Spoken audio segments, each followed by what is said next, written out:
E essa busca por reforços, Clauber? Não, o Náutico está. Guilherme já tinha. Acho que foi Guilherme, né, falou no pós-jogo que o Náutico tem 5 acertados já, que a gente já trouxe. Tem 2 que o Náutico quer mais trazer, mas esse número deve aumentar. A tendência de que esse número aumente. Desses 2, né, que o Náutico queria, um primeiro volante e um centroavante, que o Náutico quer. Talvez aumente aí, talvez para um zagueiro, mais outro atacante. Mas acredito eu que entre 2 e 4 jogadores devem chegar. E aí a expectativa é de que o Náutico faça um investimento maior de jogadores que devem ser titular ou podem ser titulares. Porque a gente sabe que os que chegaram até agora são apostas das apostas. É fundo de elenco e jogadores novos, jogadores com pouca rodagem. Vitinho, o próprio Vitinho que jogou aqui ano passado é assim. Gustavo Henrique, zagueiro do Bragantino, pouco jogou como profissional.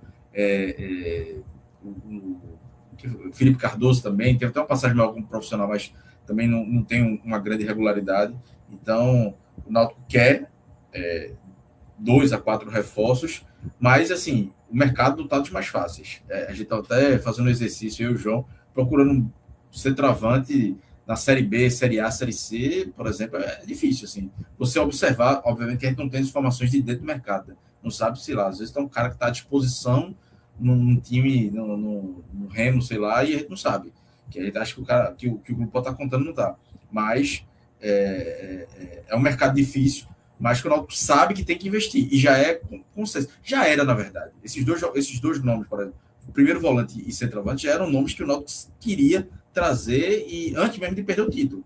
Agora, talvez tenha tido um pouco de recalcular a rota para aumentar o número de contratações pelas necessidades mesmo. E aí o Náutico precisa acertar nesses nomes. O que eu tenho de informação é que hoje não tem ninguém encaminhado. Tem negociações andando aí, mas como a janela fecha, acho que dia 27, né, tem mais 15 dias aí de janela, acredito que esses nomes, se vierem mais peso, serão um pouco mais para frente. É aquilo que eu sempre falo, né? Quando o cara é pouco nome, não é tão bom assim, no instante é certo. Né?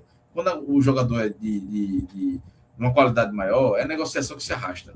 E aí dá o exemplo do Sport com o Yuri Castilho. O Sport vai contratar o Yuri Castilho no último dia da janela de transferências, antes no último dia de inscrição, né, do Campeonato Pernambucano. Então é natural. Vamos torcer para que acertem nessa que precisa. O Náutico precisa de jogadores que, como o Matos falou aí, 3 ou 4 titulares. Também não adianta a gente falar, meu Deus, precisa de 6 titulares. Não é assim, galera. Não vai ser assim que funciona. Vamos ter deficiência, vamos jogar a Série B com deficiência. Vai faltar um reserva para, sei lá, lateral esquerda. Léo Jansen não é esse jogador. Vai faltar. Se a gente tiver um titular, já tá bom. Porque não vai ter. É difícil você achar elencos equilibrados na Série B. E o Náutico, na situação financeira que está, aí é mais difícil. Agora, 11 titulares de confiança a gente precisa ter para disputar a Série B. Quais posições, na tua visão, João?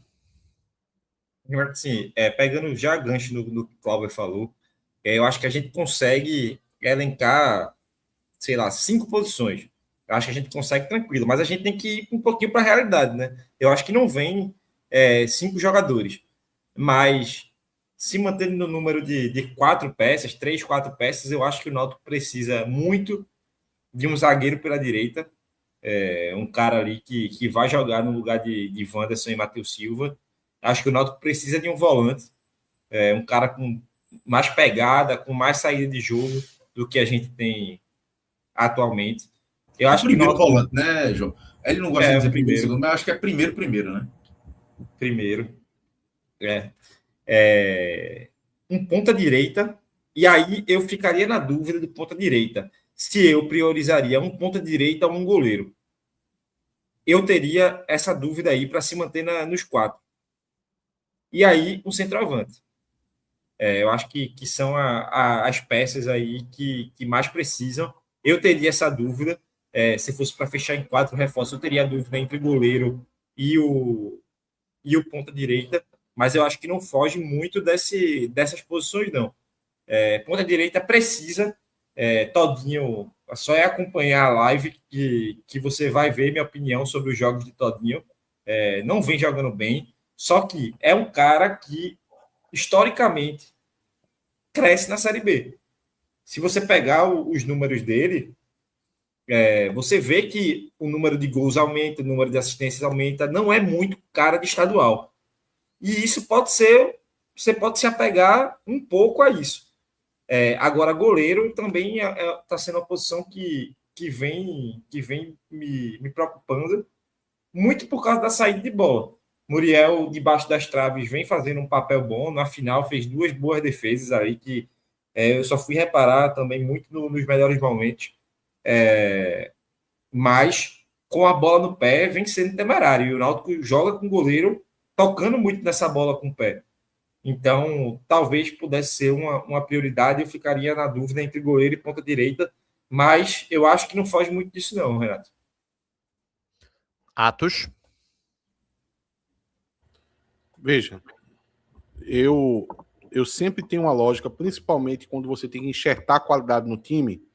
Eu sempre busco, vocês já me viram falar isso umas 1000 vezes, vai ter que ouvir a 1001. Above replacement. Não sei falar a pronúncia, não sei se eu estou falando correto. É uma expressão em inglês que significa aonde você causa mais impacto colocando um jogador de qualidade no lugar de um jogador já existente. Basicamente é isso, tá? Então, seguindo essa lógica, vamos lá.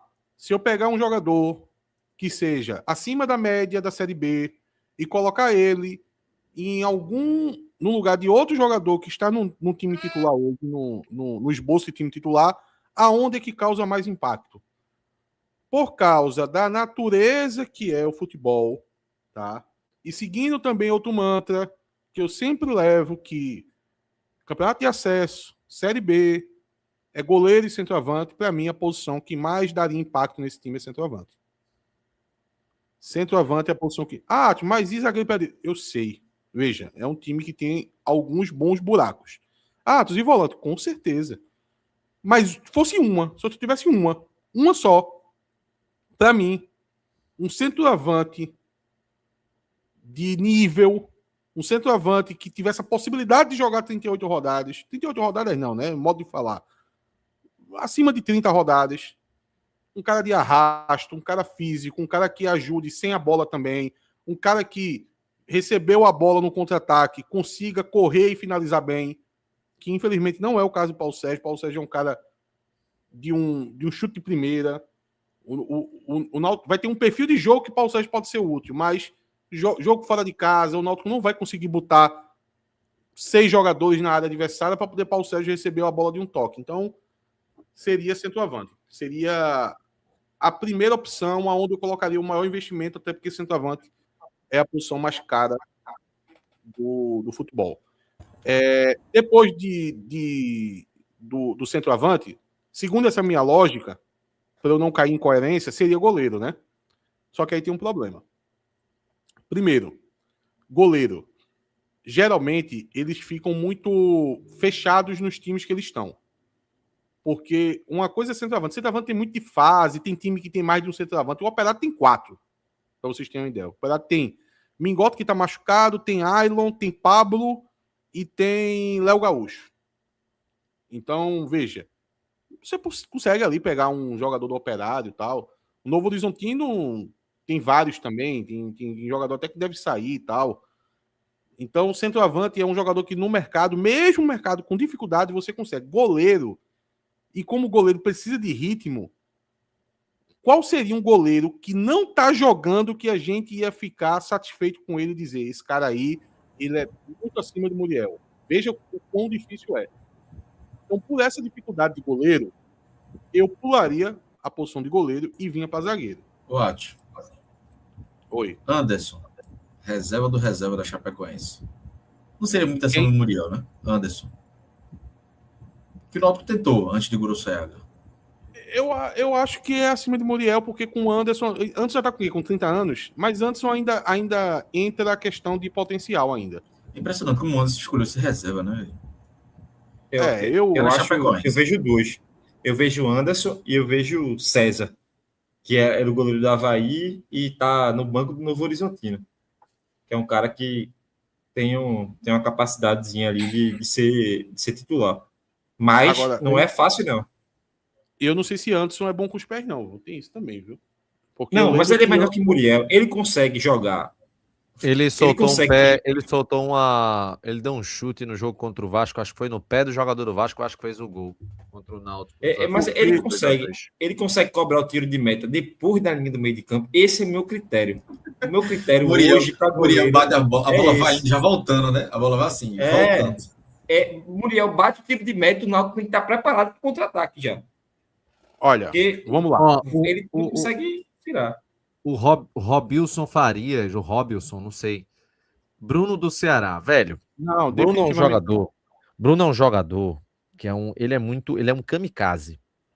Porque vai ter um jogo que ele vai fazer cada defesaça e vai tomar um gol frangueiro. E na hora dos pênaltis eu tenho um trauma absurdo de Bruno, velho. Não tem condição. Não, veja, é inegável que Bruno, depois que saiu daqui, ele evoluiu. Ele atingiu patamares superiores do que ele estava aqui. E até Mas tem pegando pontos pênalti, ainda que persistem. Não, exatamente. Tem um histórico muito pesado aqui, é chegar sem lastro. Não, esqueça. Vamos lá. Centroavante, como eu disse. Aí, fugindo um pouco da minha regra, porque deveria ir para goleiro, eu vou pular a posição de goleiro por causa que eu sei que é extremamente difícil.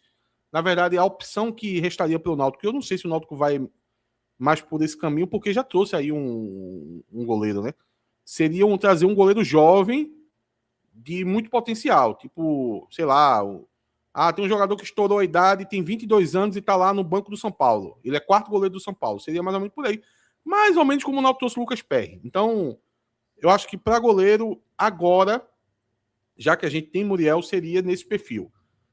Aí eu iria para zagueiro, porque a posição, principalmente de zagueiro pela direita, ele prejudicou em todo o Campeonato Pernambucano.